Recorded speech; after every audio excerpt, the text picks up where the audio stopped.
Hello viewers, আসসালামু আলাইকুম। আশা করি সবাই ভালো আছেন।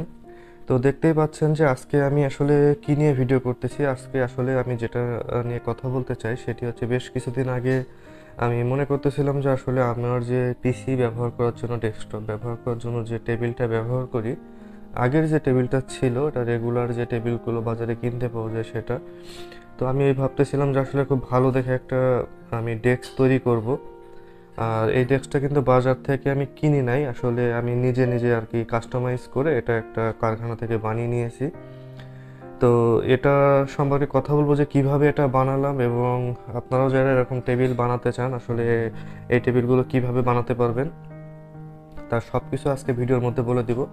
এবং এই টেবিলটি বানাতেও আমার কেমন খরচ হয়েছে সব কিছু আজকে ভিডিওটার মধ্যে বলে দেবো। তো চলুন আমি সব কিছু সম্পর্কে আপনাদেরকে বলি, এবং আপনারা আশা করি সম্পূর্ণ ভিডিওটা দেখবেন। এই টেবিলটার জন্য আসলে আমি যে শীট দিয়ে এটা বানিয়েছি এটা হচ্ছে আপনার মেলামাইন বোর্ড বলে। এই বোর্ডগুলোকে মেলামাইন বোর্ড বলে, এবং মেলামাইন বোর্ডের মধ্যে সব থেকে ভালো যে বোর্ডটা, এ গ্রেডের যে বোর্ড, এ গ্রেডের বোর্ড দিয়ে কিন্তু এটা বানানো হয়েছে। আর আমার আসলে পছন্দের কালারটা আসলে ব্ল্যাক কালার। আমি এই টেবিলটা আসলে ব্ল্যাক কালারেই করেছি, এবং ব্ল্যাকের মধ্যে যে সাদা যে স্ট্যাপগুলো লাগানো আছে এটাই আমি করতে চেয়েছিলাম, যে আসলে ব্ল্যাকের সাথে এটা সাদা দিয়ে একটা ডিজাইন করব, সেই জন্য এই ব্ল্যাকের সাথে সাদাটা দিয়েছি আর কি, যার ফলে এটা আসলে খুব ভালো মানিয়েছে, আমার কাছেও দেখতে খুব ভালো লাগতেছে। তো প্রথমে বলি যে আসলে টেবিলটার সাইজটা নিয়ে আগে কথা বলবো। সাইজটি হচ্ছে, এই টেবিলটির ওয়াইড আছে হচ্ছে আপনার টোটাল 52 ইঞ্চি আছে টপ। এই যে উপরে যে টপটা আছে, টপটা হচ্ছে 52 ইঞ্চি। আর টপের থেকে একটু ভিতরে আপনার যে বিট দেওয়ার কারণে একটু কমে যায়, তো ভিতরে আছে আপনার সলিড 50 ইঞ্চি। আর এটার ওয়াইড আছে হচ্ছে, টপে আছে 22 ইঞ্চি আর ভিতরে আছে হচ্ছে 20 ইঞ্চি। আর এই টেবিলগুলোর হাইট হচ্ছে, সাধারণত কম্পিউটার টেবিলগুলোর হাইট হচ্ছে আপনার সর্বোচ্চ 30 ইঞ্চি পর্যন্ত করা যায়, এর বেশি উঁচু করলে আপনার কাজ করতে সমস্যা হয়। তো এই টেবিলটারও হচ্ছে আপনার হাইট করছে হচ্ছে আমি 30 ইঞ্চি সর্বোচ্চ। এটাই হচ্ছে আপনার রেগুলার সাইজ। এর থেকে যদি কেউ টেবিল বড় করেন তাহলে কিন্তু সেক্ষেত্রে ওই টেবিল ব্যবহার করতে গেলে, বা এর থেকে যদি কেউ টেবিল বেশি হাইট করেন তাহলে কিন্তু সেক্ষেত্রে ওই টেবিল ব্যবহার করতে গেলে অনেক সমস্যা হবে। তো এখানে আমি যেহেতু এটা কাস্টমাইজ করে বানানো, যার জন্য আমি বলছিলাম যে আমার সবগুলো ড্রয়ারেই আপনার তালা দিতে হবে। এখানে একটা ক্যাবিনেট আছে, দেখেন বড়, এটার মধ্যে আমি আর কোনো থাকা সিস্টেম করিনি, এটা পুরোটাই একটা ক্যাবিনেট বড় করে রাখছি যাতে বড় অনেক কিছু রাখতে পারি এখানে। আর যেহেতু কম্পিউটারে অনেক প্রয়োজনীয় জিনিস থাকে যেটা ভাগ ভাগ করে বিভিন্ন জায়গায় রাখতে হয়, সেজন্য আসলে এটাতে ড্রয়ার করছি মোট 4টা। হ্যাঁ, আর এখানে এটা হচ্ছে আপনার কিবোর্ড ক্যাবিনেট, এখানে আপনার কিবোর্ড রাখার জায়গাটা, চাইলে মাউসও রাখা যাবে। আর এটাতে আসলে সিপিইউ রাখার জন্য যে জায়গাটা, সিপিইউ কিন্তু চাইলে উপরে রাখা যাবে, আবার চাইলে নিচেও রাখা যাবে। আমার পিসির আসলে গেমিং পিসি, যার জন্য আসলে এগুলো অনেক বড় সিপিইউ হয়, এই ক্যাসিংগুলো অনেক বড় হয় সাইজে একটু। সেজন্য আসলে এই ক্যাসিংটা হচ্ছে আমি চাইলে উপরে রাখতে পারবো, নিচেও রাখতে পারবো। তো আমি সাধারণত আসলে এটা নিচে রাখতে পারি, নিচে ইউপিএস এবং হচ্ছে ইয়ে দিয়ে। আর এখানে ড্রয়ারগুলো দেখেন, এই ড্রয়ারগুলো কিন্তু একেবারে বড়, মানে প্রায় 20 ইঞ্চি করে আপনার এক একটা ড্রয়ার করা হয়েছে। এখানে ডান পাশে করা হয়েছে 3টা ড্রয়ার, এরপরে হচ্ছে আপনার কিবোর্ড, তারপরে বাম পাশে একটা ড্রয়ার, এখানে একটা ড্রয়ার, এবং তারপরে নিচেটা হচ্ছে ক্যাবিনেট। এখন আসলে কথা বলবো যে যারা আপনারা এরকম ধরনের টেবিল ব্যবহার করতে চান, বা এই ধরনের টেবিল আপনারা যারা বানাতে চাচ্ছেন, তারা আসলে কি করবেন, চেষ্টা করবেন যে আসলে এরকম কাছাকাছি ডিজাইনের কিছু টেবিল আপনার বাজারে কিনতে পাওয়া যায়। চেষ্টা করবেন যদি আপনার সময় থাকে তাহলে এরকম টেবিল না কিনে আপনি কোনো কারখানা থেকে বানিয়ে নিলে সেটা আপনার জন্য ভালো হবে। কারণ আপনি যেগুলো বাজারে কিনতে পাওয়া যায় এইগুলো বেশিরভাগই হচ্ছে আপনার বি গ্রেডের বোর্ড। হ্যাঁ, আপনার ওই মেলামাইন বোর্ড যেটা বাজারে কিনতে পাওয়া যায় এগুলো বেশিরভাগই হচ্ছে আপনার বি গ্রেডের বোর্ড দিয়ে বানানো টেবিল, যার কারণে এই টেবিলগুলো আসলে অতটা ভালো মজবুত হয় না। কিছুদিন ব্যবহার করার পরে টেবিলগুলো আসলে নড়বড়ে হয়ে যায়। আর আমার এই টেবিলটা কিন্তু আসলে আমি যেটা যেটা করছি এখানে, যে আমি ফুললি ডিজাইনটা আমি নিজে কাস্টমাইজ করছিলাম, যে আমি নিজে ডিজাইনটা করে তাদেরকে দিয়েছিলাম, তারা আমাকে ওইভাবেই বানিয়ে দিয়েছে। এরকম টেবিলের আরও কিছু ডিজাইন আমি কিন্তু দেখছিলাম, অনেকের ভিডিওতেও দেখছিলাম যে এক একজন এক একভাবে করছে।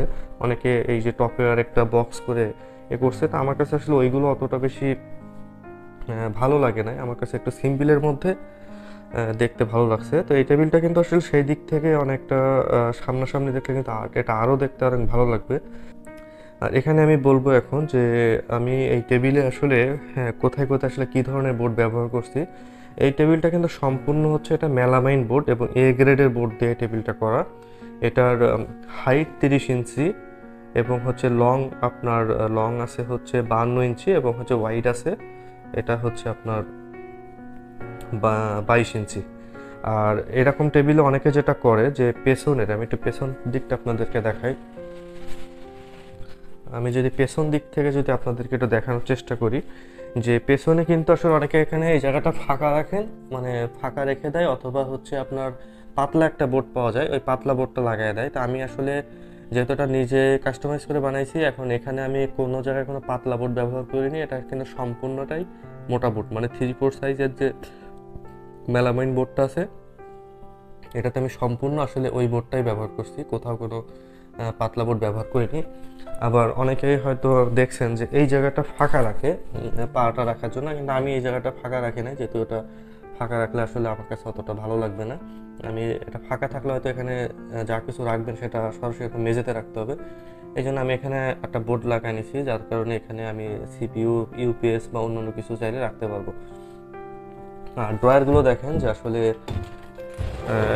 ড্রয়ারগুলো দেখেন কিন্তু এটা কিন্তু খুব বড় ড্রয়ার। হ্যাঁ, এটা কিন্তু অনেক বড় ড্রয়ার। এই সবগুলো আসলে এই মেইন বোর্ড দিয়ে বানানোর জন্য, মানে মোটা বোর্ডটা দিয়ে করার জন্য টেবিলের ওয়েটটা কিন্তু অনেক বেশি। তবে সমস্যা নেই, আমার এই টেবিলটা 6 তলা পর্যন্ত, আমি 6 তলায় থাকি, তো 6 তলা পর্যন্ত আসলে এই টেবিলটা দুজনেই উঠাই দিয়ে গেছিলো। এটা দুজন মানুষ ধরে অনায়াসেই সরাতে পারবে বা করতে পারবে, এটা কোনো সমস্যা না। তো বানালে এরকম ভালো করে মজবুত করে বানালে জিনিসটা আর কি ইয়ে হবে। তো আপনারা যারা এরকম টেবিল করতে চাচ্ছেন তারাও চাইলে এরকম করে কাস্টমাইজ করে বানাতে পারেন, তাহলে সেক্ষেত্রে আপনাদের এটা খুব ভালো মজবুত হবে। আর খরচের বিষয়টা, এই টেবিলটা আমি চাইলে যেভাবে আমি করছি এটা আমাকে বলছিল যে 9,000 টাকার মধ্যে এটা হয়ে যাবে, ঠিক আছে। তো 9,000 টাকার মধ্যে হলে আপনার পেছনে হয়তো আমার পাতলা বোর্ড দিয়ে নিতে হতো, আবার ড্রয়ারগুলো আর একটু ছোট করতে হতো, আমি আবার তালা টালা এগুলো একটু কম লাগাতে হতো। এটা অলমোস্ট আমার 12,000 টাকার মতো পড়ে গেছে, কারণ আমি এখানে পুরোটাই আপনার হচ্ছে মেইন যে বোর্ডগুলো এগুলো দিয়ে বানাইছি। তো যেমন এটার পেছনের যেটা এটাও আপনার হচ্ছে হচ্ছে মোটা যে বোর্ড, ওটা উপরে টপটাও মোটা বোর্ড, মানে এখানে একটা বিট দেয়া, মানে এই বোর্ডটা কিন্তু আসলে এতটা মোটা না, এখানে আসলে নিচে একটা বিট দেয়া, যার কারণে এটা দেখতে ভালো লাগে এরকম। তো এই টেবিলটা আসলে আমার অলমোস্ট 12,000-এর কাছাকাছি আর কি খরচ হয়েছে বাসায় আনা পর্যন্ত। আমার এরকম খরচ হয়েছে। আর যারা আপনারা যদি কেউ চান যে না, আপনারা ঢাকার মধ্যে যারা থাকেন, যদি চান যে না আমার এরকম টেবিল দরকার, এরকম টেবিল বানাতে চান, সেক্ষেত্রে আপনারা যদি যোগাযোগ করেন সেক্ষেত্রে আমি আপনাদেরকে এটা দিতে পারবো, যে আসলে কোথা থেকে কীভাবে করছি সে বিষয়ে আপনাদেরকে আমি দিতে পারবো। তো টেবিলটা কেমন লাগছে আসলে আপনারা অবশ্যই কমেন্ট করে জানাবেন। আর আমি এই টেবিলে আসলে আমার পিসি বা অন্যান্য কিছু সব কিছু রাখার পরে তখন আপনাদেরকে আবার একটা ভিডিও দিব। এখন আসলে এই টেবিলের সাথে আমার পিসিটা সেট আপ হয়ে গেছে, তবে এখনও সব সম্পূর্ণভাবে যে সব শেষ সেটি বলবো না, এখনও আসলে অনেক কিছু করতে বাকি আছে। বিশেষ করে আমার এখানে এখনও কিছু লাইটিং অ্যাড করার ইচ্ছা আছে, আরও একটু কাস্টমাইজেশন করব লাইটিং বা অন্যান্য কিছু দিয়ে। এখনও আমার একটা স্পিকারও আছে যেটা উপরে দিতে হবে। তো আসলে এই মুহূর্তটা এতটা যে কাজের চাপ, যার জন্য আমি আসলে সময় পাচ্ছি না। তবে যেহেতু টেবিলটা রেডি করে ফেলছে তাই আসলে ভিডিওটা করা, অবশ্য চেষ্টা করবো পরবর্তীতে ফুললি সেট আপ করার পরে আসলে একটা ভিডিও বানানোর। আর আমি দেখাতে চাচ্ছিলাম যে আসলে এই টেবিলটা আসলে আমার পিসিটার মানে কী লুকটা দিছে। তা আমার কাছে এই যে এখন যেভাবে দেখা যাচ্ছে এটাতে কিন্তু আমি আসলে স্যাটিসফাইড, ঠিক আছে। আর এটা টেবিলের উপরে যে জায়গা আছে এটাতে আমি 2টা মনিটর রাখতে পারবো, সেই স্পেসটা মেনটেন্স করে আসলে করা হয়েছে। এবং চাইলে আমি আমার সিপিইউটাও কিন্তু চাইলে উপরে রাখতে পারবো, দুই পাশের মনিটরের যে কোনো পাশে কিন্তু আমার সিপিইউটাও চাইলে অ্যাড করতে পারবো।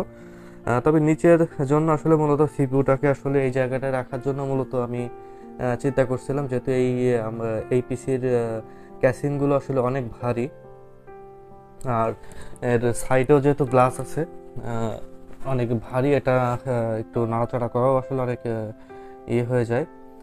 যার জন্য আসলে ভাবতেছিলাম যে না, ঠিক আছে, এটা পিসিটা আসলে নিচে থাকুক। আর এখানে কিছু কেবল দেখতে পাচ্ছেন, যেটা আসলে এখন দেখতে এটা ভালো লাগতেছে না। কেবলগুলো সাজিয়ে দিতে পারলে অবশ্য তখন আর এরকমটা লাগবে না। কেবলগুলো এখানে করতে পারলে, আমি এখানে আসলে ইউপিএসটাকে রেখেছি, ইউপিএসের উপর একটা মাল্টিপ্লাগ ব্যবহার করতেছি সবগুলো কানেকশন করার জন্য। আর এই কেবলগুলো আসলে পেছনে নিয়ে যাওয়া যাবে। হ্যাঁ, ওখানে আসলে ছিদ্র আছে, ওই কেবলগুলো পেছনে দিয়ে দেওয়া যাবে। তো এটা পরে করে ফেলবো। আর দেখতে পাচ্ছি এখানে যে কিবোর্ডের এটা রাখা ছিল, এই যে এটা। আরও একটা জিনিস অ্যাড করার ইচ্ছা আছে, এটার উপরে যদি একটা গ্লাস ব্যবহার করি। ওটাও কথা বলছি যে এর উপরে একটা গ্লাস ব্যবহার করলে হয়তো লুকটা আরও বেশি গর্জিয়াস দেখা যাবে। তো এই ছিল আজকের ভিডিও আমার কম্পিউটার টেবিল নিয়ে, আমার কম্পিউটার ডেস্ক নিয়ে। আসলে এটা ছিল আমার ভিডিও। আশা করি সবার ভালো লাগছে। তো ধন্যবাদ সবাইকে।